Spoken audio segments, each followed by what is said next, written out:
What's up guys, welcome back to another patch notes video. Every Monday we do these, we go through the patch notes and just basically see what Jagex is going to be releasing to us this week so that you guys know what's going on and you don't have to read them yourself. You can just listen to it while you PVM in the background or whatever you're doing. Maybe you're driving to work, maybe you're at work.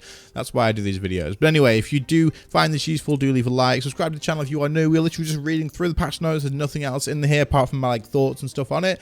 And yeah, let's go. So we've got Scattershot, Ninja Strike this week in RuneScape. I tend to like the Ninja Strike updates. These usually are full of quite a lot of good stuff, so we'll see what we have here.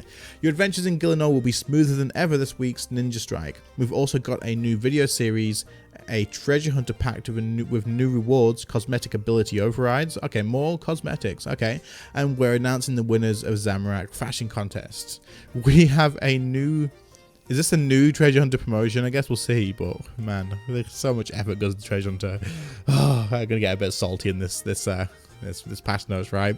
Anyway, Ninja Strike Scattershot. The ninjas are back with all manner of quality of life improvements, and there should be a little something for everyone. For the agriculturally minded, farming clicks are now a whole lot nicer with no more farmers and leprechauns milling around. Message box clutter has also been reduced, and a brand new shop interface is just a left click away. Those plucky ninjas have also taken on some minor frustrations with pyramid plunder by making all entrances go to the Guardian Mummy and removing its violent outbursts for players with level 41 plus thieving.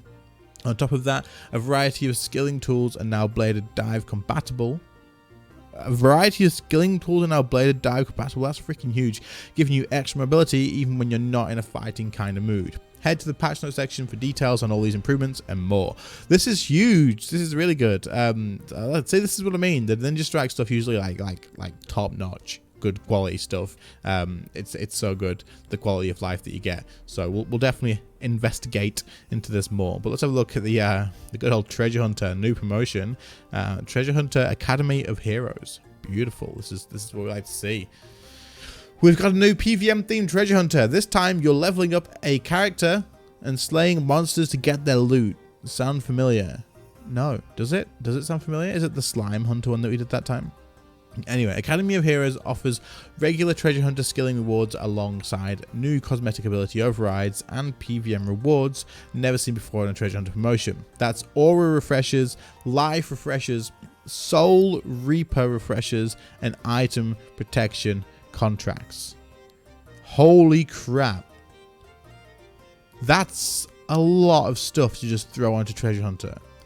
Aura refreshers and life refreshers directly. This is basically buying wars, marks of war. Soul reaper refreshers and item protection contracts. I'm not sure what the soul reaper one is, to be honest. Is that reaper tasks? Can you refresh reaper tasks? Is that what that is? That can't be right. Let me quickly Google what Soul Reaper is. The Soul Reaper refresh is an item that can be read to allow the user to claim an additional Soul Reaper assignment from death, destroying this item in the process. The quick read option. Is it? It's a Reaper task. What? So you can buy Reaper resets now. No. Do they not get enough money through Treasure Hunter? Really? Whatever. It is what it is. I mean, it's not going to stop, is it? Right? It's fine. Those plucky ninja... No, that's what we're just reading. Let's go to the next bit. Anyway, let's move on. So how does it work? Every key you use will give you a reward and damage the monster. Slaying the monster will then give you 3 items at the rarity displayed. Don't stop there though, because every monster you defeat will level you up, capped at 138 of course, and you'll deal more damage on average with every level. Every 10 levels or so, you'll get guaranteed PVM based rewards, including Death Touch darts. They've literally put it in their own words. Finally, if that's not enough to tempt you, it is. That's enough. What's the next one going to be? If this is the jump from the thing they've just added, every single monster loot drop has the chance to include new tradable cosmetic ability overrides for Hurricane and Dragon Breath. See them in action below. Dragon Breath's blue. Hurricane looks the same.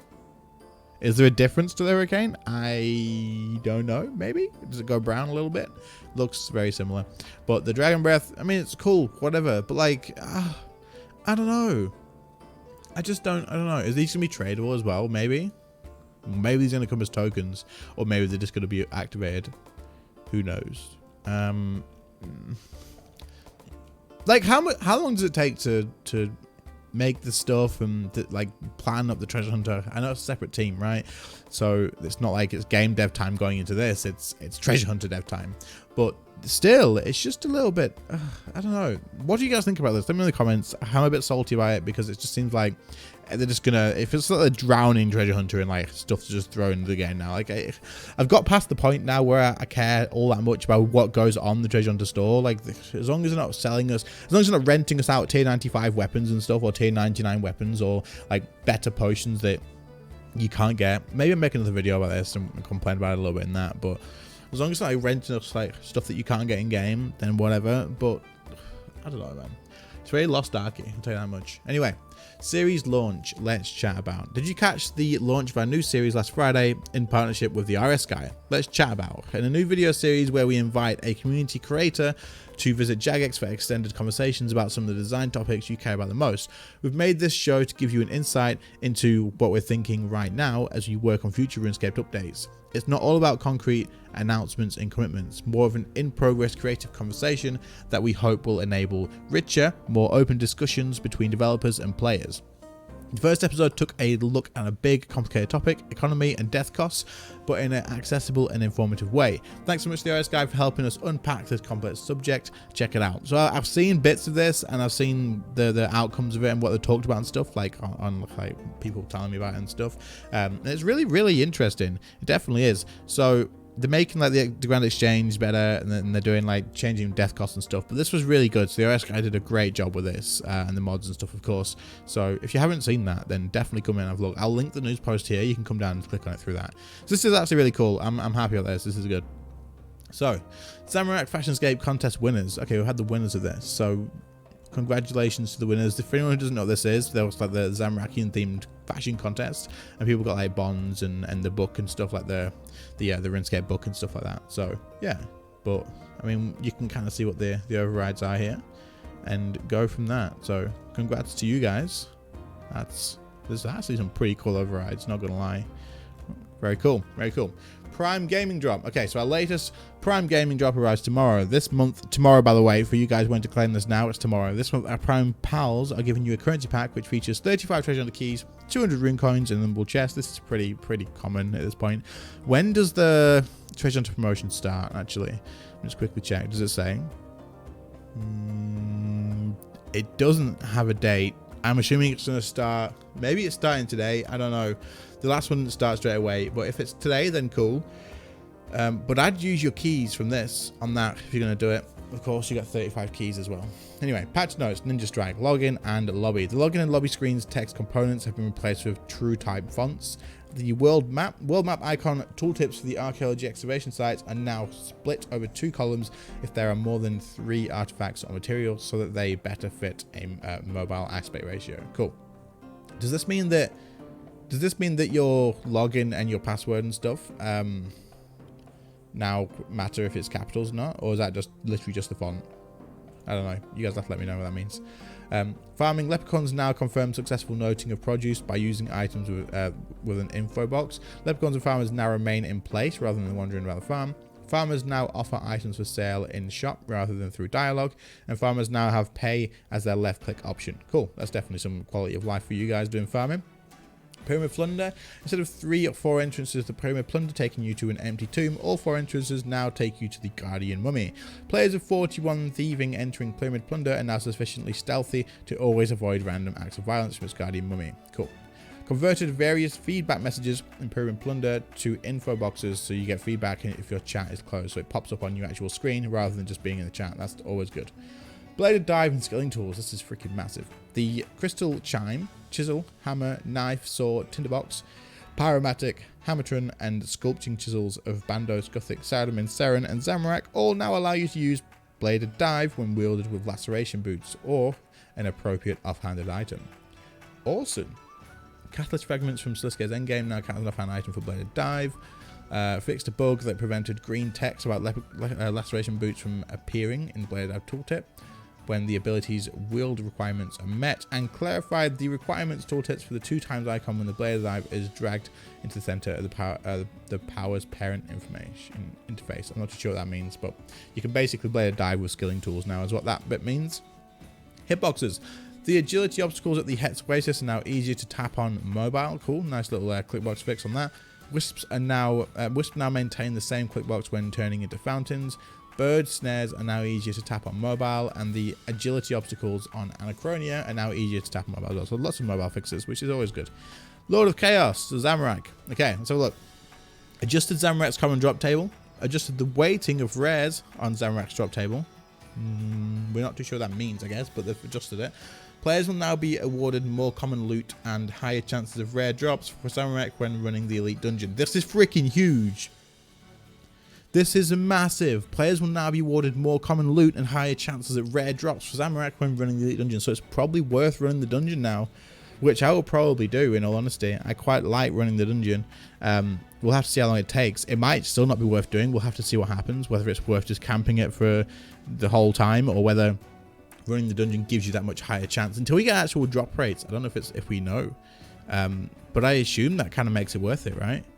I do enjoy running dungeons, so maybe we'll do this if it is worth it. Anyway, any summoned monsters during the Zamorak Undercity Elite Dungeon will now show summoned on their name to differentiate between summoned monsters and the standard monsters. Completing the Zamorakian Undercity Elite Dungeon will now progress daily dungeoneering challenges. That's fine. Story mode will not do that.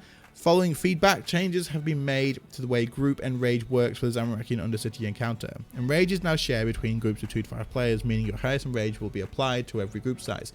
Messaging has been updated at the end of Zamorak Lord of Chaos encounter to clearly state that the highest Enrage you've achieved. Soul Enrage is tracked separately and remains unchanged. When you next log in, your Enrage from groups of 2 to 5 will be looked at by the system, and the highest amount will be taken. A chat box message will appear to inform you of this. Okay, cool. So some changes to the Enrage and stuff as well. During the Zamorak Lord of Chaos fight, if you are within Infernus, you will now hear Zamorak's voice over. Okay, so voiceovers and stuff, that's fine, doesn't matter too much. I guess if you use sound, then that's good because you can hear the attacks coming and stuff.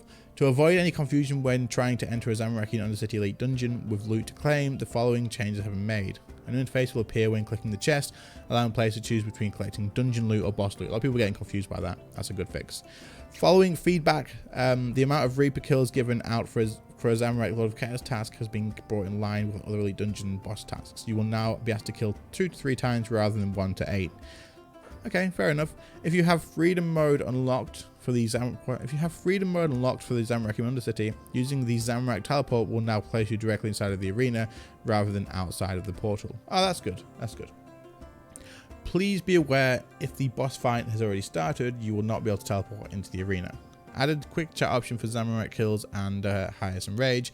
When wearing the Vestments of Chaos armor set, the buff icon for the Berserk ability will now correctly last for 26 seconds rather than 20. During the Infernal Tomb mechanic in the Zamorak Lord of Chaos fight, the Chaos Demon will now spawn in facing east rather than the south.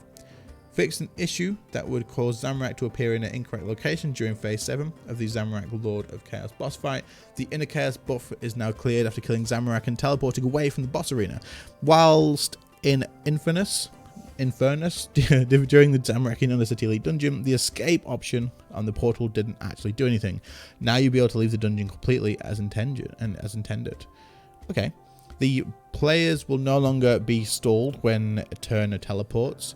Fixed an issue where wearing the Vestments of Chaos armor would show the incorrect amount of player adrenaline when a piece of the outfit was removed. Fix an issue with clickbox size of the portal within the Zamorakian Undercity. Okay, so the portals have been fixed a little bit there. They were freaking huge, dude. Added the worst Witch Grimoire requirement for the Master Quest Cape achievement. Finding and Reading Archaeology Journal HFA now awards the Madness and Malediction achievement. Added Madness and Malediction requirement for Master Quest Cape. Zamorak Lord of Chaos is now correctly displayed on the Grim Gem. Corrected typo in the Zamorakian Undercity option on the Elite Dungeon teleportation UI. Updated visibility of rare drop animation around the player. So the animation that you see when you know you got a rare drop has been more obvious now. So it'll probably look a little bit different, or maybe it's brighter or bigger or something like that. Hot fixed. Fixed an issue where Zamorak's red bar would reset in phase 7 at 59% Enrage. This is a buff, I think. Because if it reset, then the damage was less, but it won't reset anymore. So I think this is a buff to Zamorak. So it's like it's stronger. Other damage done to Rax's shield is no longer capped on Rax's remaining health. Iron Men are now... Wait, that's huge, isn't it? Based on Rax's remaining health. So does this mean that if you omnipower the shield, it'll break the shield and the damage will just carry over? Is that what that means? Iron Men are now included when sharing drops via group loot share. The Beach, using the Sunshine ability while attacking and destroying the Pinata, no longer causes a script error. Added the missing activate option to the remaining auras in the aura management interface. Jellyhead will no longer spawn on the water on the Cannonball Run Island. Added a missing Plover Bird's teleport option to the Trapper outfits. Hydra's regrowth ability can now be cast on the Something Tree patch. An issue preventing some players from completing Missing, assuming death, has been fixed. Fixed an issue which caused the Carapax wrist wraps to appear twice in the Grand Exchange window. Fixed an issue where a Dine Arrows projectile shot backwards. Okay. Fixed an issue with gathering resources after the Croesus encounter. Corrected a few typos during the Desperate Measures quest. Fixed an issue with being able to use the strange device in the wilderness. Fixing issues where gathering fungal spores from decaying Varrock guards with the volcanic trapper outfit equipped resulted in the players collecting only one piece of fungal spores instead of two. Okay, that's very specific, but okay. Fixed an issue where the collection log was shown every time the red and green goblin mail was obtained, and changed the Arc journal to no longer work on the Heffen agility course. Twist the Jester Walks preview now shows up correctly in the customizations menu. Okay, that was a lot of patch notes, so hopefully you guys got through that, and this is going to be a long as hell video, so we'll move straight onto community. Next bit, let's have a look. Community bit, we got some, holy crap, that is cool. What is that? Can I get these? Casting the Lord of Chaos in beautiful bronze. Can we get them? I'm gonna open a new tab for that and see. That's freaking badass. I want some of those, not gonna lie. Anyway, we've got the Sword of Edicts. Very cool. We got someone made their own Crocs. That's freaking badass. Or Gators, sorry. And then some cool screenshots as well. Perfect. So, I'm not going to talk much more because it's been 17 minutes already. But the treasure hunter thing, I don't know. What do you guys think? Maybe I'll make another video talking about this. I'm kind of over the complaining about like what items they add whatever. Just don't start renting us gear. Don't sell us stuff that we can't really get in game. I kind of don't like the idea of resetting a Reaper task, but again, I don't do it anyway. But they're clearly just throwing more and more better stuff on there every day to try and push more sales and stuff. So they clearly are like, oh, quick, what else can we put on there that people are actually going to buy? Like, what are people going to spend keys on? People will spend keys on this. This is a good promotion. People will do it. I know they will. I wouldn't even blame them. There's good stuff on this. But I wouldn't suggest it, of course. And always, please, always check your probabilities tab first. Always check the probabilities. Make sure your probabilities of whatever you're going for is believable, not 1 in 100,000 or something stupid like that. And then if you spend keys, you know what the probability is, then it's on your own head. You know, you spent the money, you knew what you were buying. That's fine. So if you know the probability is cool. As for the Zamorak changes, I'm very, very interested in seeing about their running the dungeon and stuff. I was actually going to make a video talking about drop rates today, which I may now include something else in there too, so we'll talk about that. And yeah, anyway, thank you all so much for watching. I very much appreciate it, and I will catch you all in the next one. Leave a like if you enjoy, subscribe to the channel if you found it useful, and I'll see you later. See you later, guys. Bye.